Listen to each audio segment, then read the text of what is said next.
Here we go. Today I got my 2-year-old German Shorthair Pointer. Her name's Zena.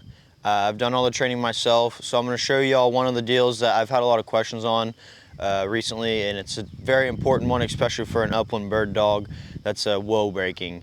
You know, your dog's running, you want it to stop. Say another dog's on point a little bit over the hill. You need this dog to stop before it busts the covey or ruins the situation. Right. We got a 8-week-old puppy, maybe a 10, 15, 20-week-old puppy right here. We're gonna start trying to train it to WOAH, okay? So we got the dog right here. A few things that I would do with a really young dog is just start associating with the word WOAH.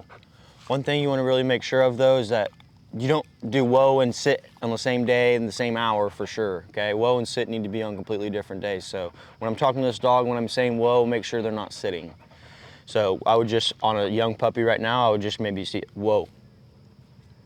And you know, a normal puppy would come to me, but she knows, and I just push her back, WOAH.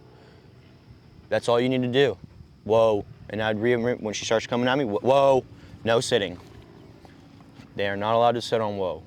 So, 8-week-old, 10, 15-week-old puppy, all right, you know, they're getting it, WOAH, they're not moving, you know. I'm gonna throw a little distraction in there. I might take a step back. So we're gonna redo it. Get up, Z. All right, she's reset. WOAH. Okay, now I'm gonna throw a distraction in. I'm gonna take a step back. A young dog's gonna follow. So what I would do, I'm gonna give her a command to come, but this is what I would do, Zena, WOAH, and I'd push back, right here. Take a step back, okay? That's the first distraction, super easy distraction. I'm standing right here, you know, not too complicated. Okay, so our first one with a young puppy, we have this dog and we're just starting to slowly place it in a WOAH position, okay? And I'm gonna start introducing distractions. You wanna start really simple with the distractions because a big distraction is gonna make the dog fail. We need the dog to succeed. So my first distraction is WOAH. I take a step back, distraction 1, okay? So now I'm gonna WOAH, and I'm gonna throw in another distraction. Maybe I take a step to the side a little bit. See, oh, see? I'm gonna come back, WOAH. Put in some distractions, little distractions at first. So he said the WOAH, step back. I gave a distraction to the left and right. Let's throw something even bigger in there. I might give a quick movement, or I might try to get a little further away from her because she's gonna get paranoid when I get further away, and she's gonna wanna play when I make a quick movement, okay? So if I'm stepping right and left and she's good, she's staying good, I might just jump back or just start walking backwards. You know, she's pretty good with this, but on a normal dog, you get a little bit of ways away from them, they're gonna wanna come at you. It's like, there you go. So when they do that, I'm gonna come at them. I just wanna place them back. WOAH, right there. Get back to where you were. WOAH.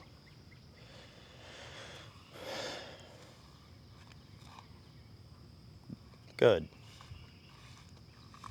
That was a good distraction. So she's mastered that one. And like I said, each of these steps might take a week, 2 weeks, a month even, okay?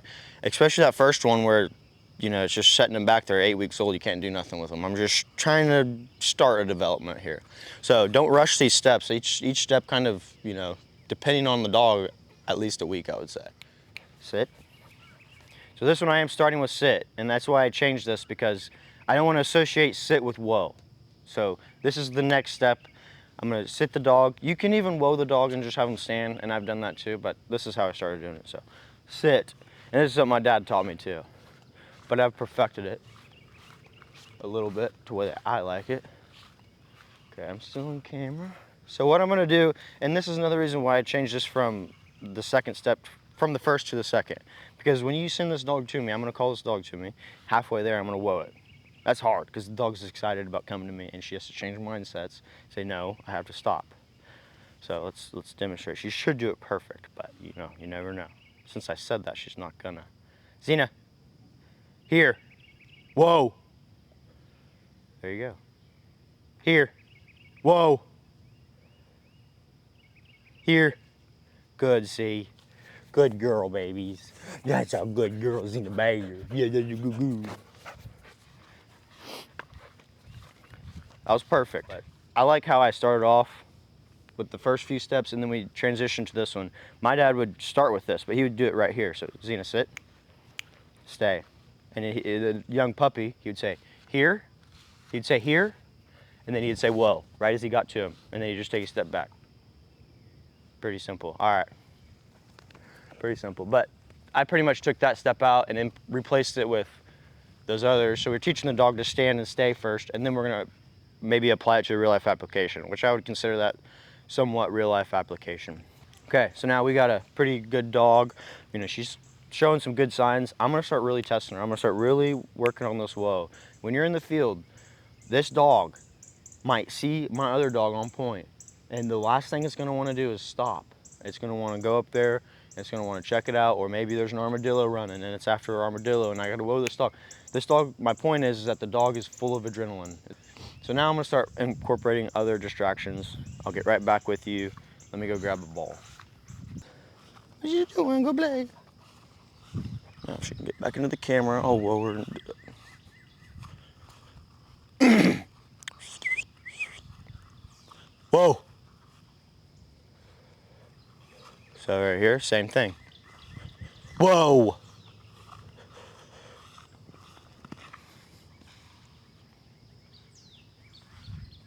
See that? She wants to go so bad. That's a big distraction for her. All right. So that's good. Good to see. Good girl. Thank you. You do not want to do this drill until you have a dog established in a retrieve, and that you know for a fact that the dog's gonna have to die for it to stop retrieving. And that's where Zena's at. She loves to retrieve. I've built it into her to love to retrieve. And I can do this drill now because she loves to retrieve.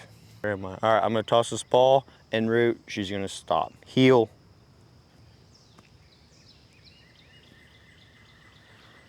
Zena. Whoa! Zena. There you go. That's it. Let's try it again. Good, Z. Good. Getting a little excited there. So that's a pretty good explanation of WOAHing. You know, it's probably not perfect. Some other things that I'll do for WOAHing is when we're playing in the yard, I will just WOAH randomly. You know, we're running around like we were. WOAH randomly, okay? Yeah, it's super important for these dogs. I don't know, Zena, what else do you know about WOAH? So I know when you say WOAH, there's birds around normally. Sweet, let me know what you think. Leave a comment, subscribe, do whatever.